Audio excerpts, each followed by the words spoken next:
tu es trop dans la vente. Tu es trop après penser à ta prochaine question, tu n'es pas présent, tu n'es pas avec. Fait que tu n'as pas pick-up s'il était anxieux, s'il était stressé, tu n'as pas pick-up s'il y avait la peur de l'échec ou quoi que ce soit, tu n'as rien pick-up. Fait que tu es arrivé dans un endroit où est-ce que Colin ne voulait pas aller de l'avant ou peu importe, puis là, tu n'as jamais compris pourquoi, tu ne l'as jamais vu venir. Mais en temps normal, tu l'aurais vu là, avec une discussion avec ton chum, là, tu sais.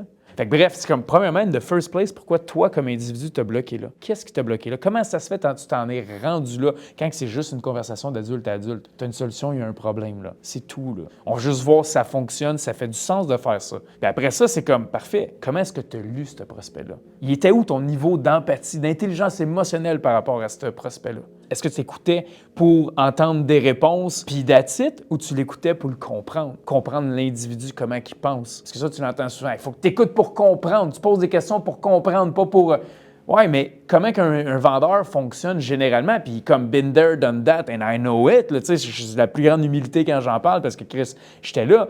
Mais tu poses des questions pour récolter de l'information, pour arriver à un point où est-ce que tu es comme « that's it, j'ai ce que j'ai de besoin, boum, j'y rentre une solution. » OK, cool, toi, tu as eu ce que tu as de besoin. Lui, est-ce qu'il comprend? Est-ce qu'il se comprend? Est-ce qu'il sait il est rendu où? Il est dans quel état émotionnel en ce moment? Qu'est-ce qui peut potentiellement freiner là-dedans? T'as-tu abordé ces choses-là? Comment qu'un prospect commence le début de l'appel, il te donne un shit tonne d'informations. Je te donne un exemple vraiment simple. J'ai vendu du fitness longtemps, tu sais, puis coaching de business, puis ça. Je te pose juste la question, juste voir ta réflexion. Un prospect qui te dit « Je veux perdre entre 15 et 30 livres », ça t'indique quoi, ça? Juste ça. Qu'il y a sûrement un gros niveau d'inconfort avec le poids qu'il y a là. Ça t'indique une chose. Il n'est pas arrivé en te disant « Je veux perdre 30 livres ».